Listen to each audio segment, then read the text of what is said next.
No, I agree. I love Luke. I think Luke's a fantastic player, and I think if you go anywhere and there's not a competition, then there's something missing in that.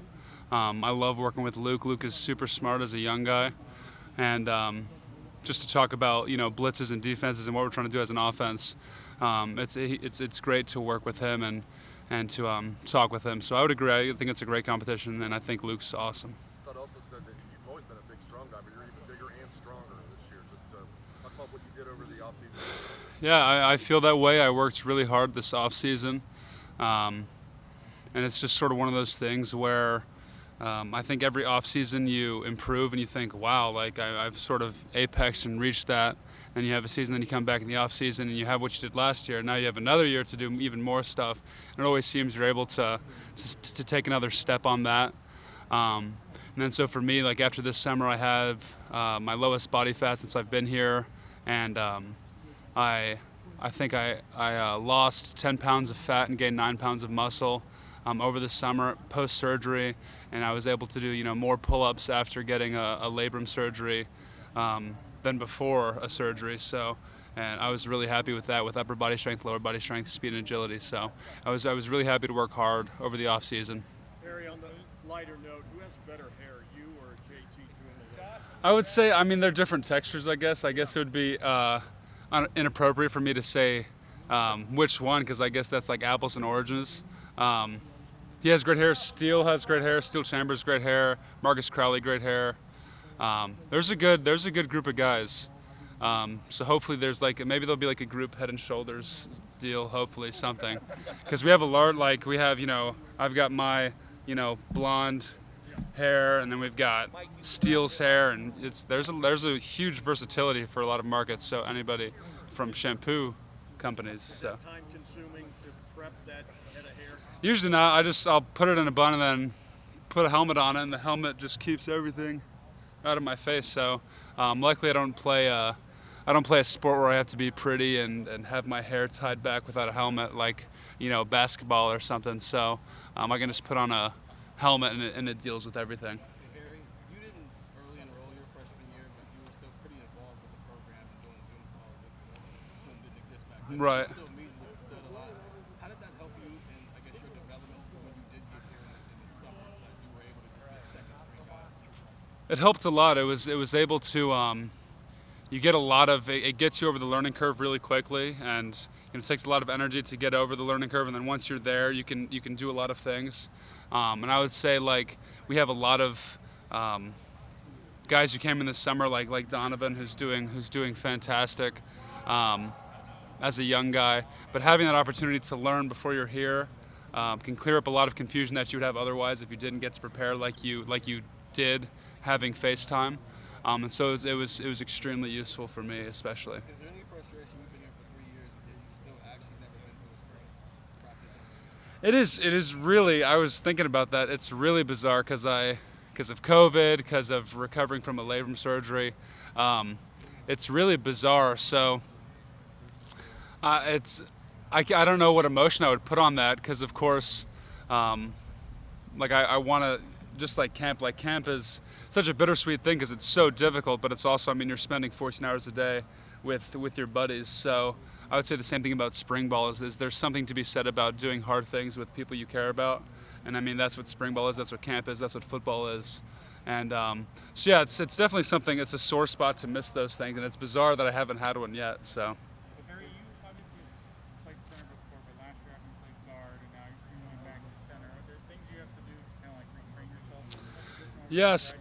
No, especially there's a lot of like neurologically you get grooved into doing a technique, and you get into a left-handed stance and operate like this, and it's like clockwork. And then moving to center, because it was like Michigan State, it was difficult having Josh leaves, and I was having to retrain myself. And I realized, especially like as a freshman playing center, you're in low stress environments because you're playing in a blowout environment, and there's really little consequence, and so there's less stressors, and so it's easier to perform. And then when you get to a high level environment, a high stress environment, I realized that there were a lot of technique things I had in the center position that I hadn't made concrete grooved in. And so fortunately I was able to have an entire year now of this offseason to create that lizard brain and to create that muscle memory of performing certain center techniques while in a high stress environment, because you can't focus on it like you can in a low stress environment of a blowout game as a freshman.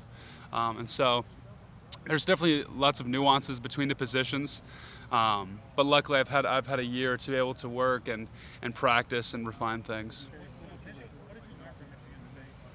I learned a lot of things. I learned it's just hard to be a utility, and I learned how great like my class of guys was to fill in after having so many guys absent. I learned that people can be really mean if you play poorly, and it's really no surprise to me. And it was a great learning experience. It was extremely difficult to switch positions quickly like that and pivot like that. But now I think, again, as a learning experience, it's something I think that would be much easier for me to do in the future. When exactly did you find out you were going to Texas? I think it was probably within like the week before, because I guess we were going to play Illinois, and a huge load of guys tested. A huge number of guys tested positive. We canceled it for Illinois, and then we're practicing that week for Michigan State, and there was I guess throughout the week more guys were testing negative or testing positive, and getting removed. And again, it was like I talked with somebody earlier about just the year of COVID places so many variables that are non-football, but work their way into becoming football because now there's not an injury report, there's a COVID report, and there's guys absent because of that, and so. Yeah, I would say within a week or so. Yeah. You mentioned the negative feedback from Michigan State, and that's been everyone has only seen you really play center in that high stress environment once. If there are fans or anybody concerned about your ability to do it, what would you tell them about that one off, or what did you think when you watched it? Yeah, I would say. I mean, I think a lot of it is, and this was, I think, a huge theme of my sophomore year. Is just it's so hard. There's so many things you don't know that you don't know. And that's what learning is, and that's what I think that's what's so great about being a sophomore who gets playing time, is you have to learn so many things you didn't even know you didn't know. I would say we're in camp and getting center reps, and it's a high stress environment, and so I would say I'm doing that right now, and I'm working that right now, and you sort of realize not to wax poetic, but there's a poem called "Defeat" by Khalil Gibran, where he talks about how to be enthroned is to be enslaved, and to reach one's fullness is to be like a ripe fruit that falls and it's consumed by the masses. And essentially how in victory and success, everybody's very capricious and they want to praise you and smother you with praise. But really, there's a great gift to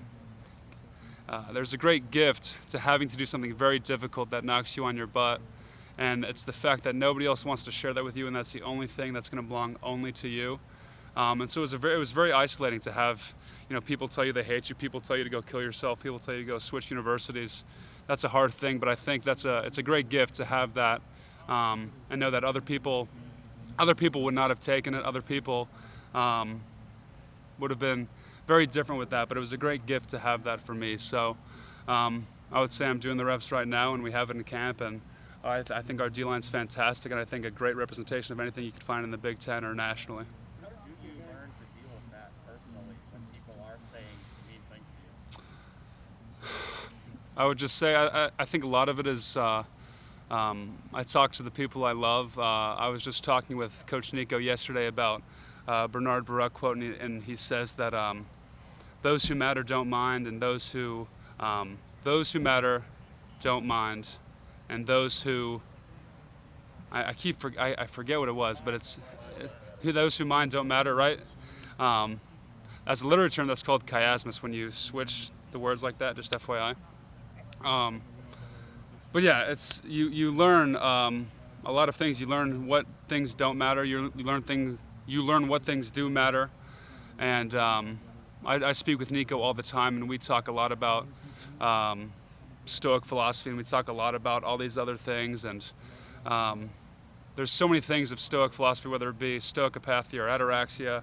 Marcus Aurelius says, like, look at how capricious all those clapping hands are.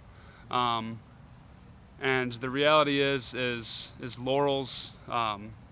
People place laurels on your head and say that you're the best in the world, but laurels rot and laurels wither and they get very old. And again, there's a great gift to being challenged and being insulted, and like Walt Whitman, to struggle against great odds, face enemies undaunted, to find yourself entirely alone with them and see how much one man can stand. And to face public odium is a very difficult thing that I think a lot of people,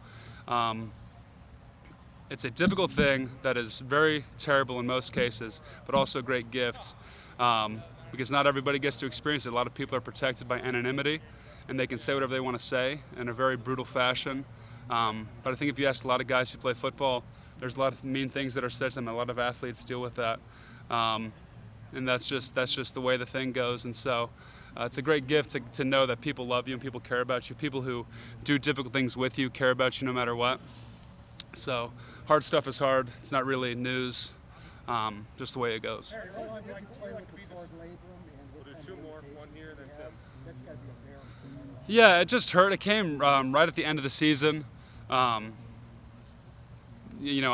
dislocated my shoulder and it popped out and tore out a chunk of my labrum, and very painful experience. Surgery, got it repaired. Harrowing experience to work the rehab and fix it.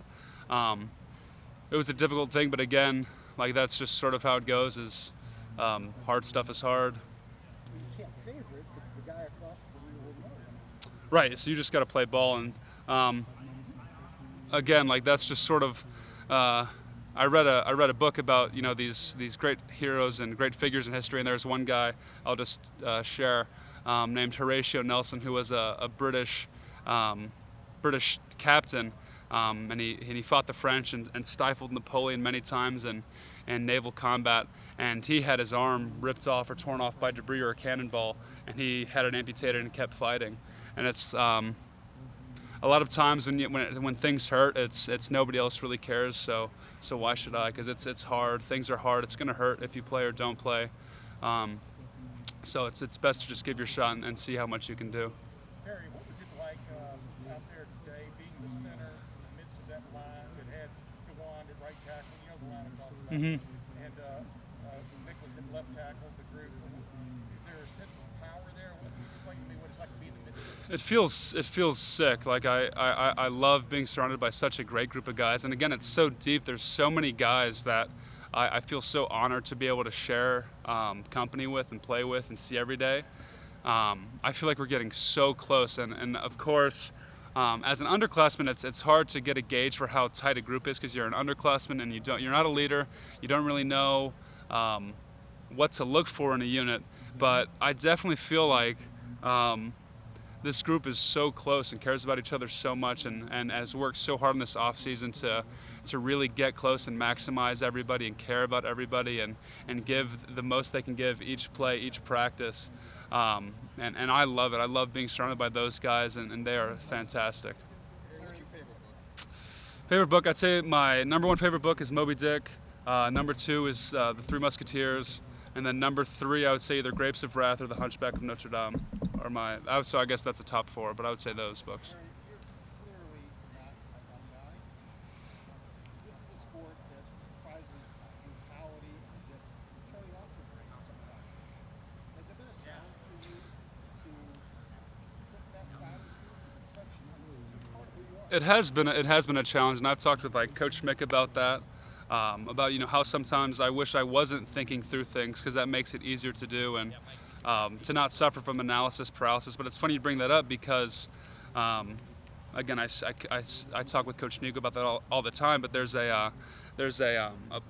the Bhagavad Gita, it's this dialogue between Arjuna and Krishna are the two characters, and Krishna is a deity figure in Hinduism, and Arjuna is a royal prince who's going into battle to fight his kinsmen, and his dilemma is that he doesn't want to fight these people, and he's somebody who appreciates peace, who appreciates cognition and intellectualism, and his issue is that he doesn't want to fight these people, and Krishna tells him how essentially to be a device of fate, a device of the cosmos, to do what your task is.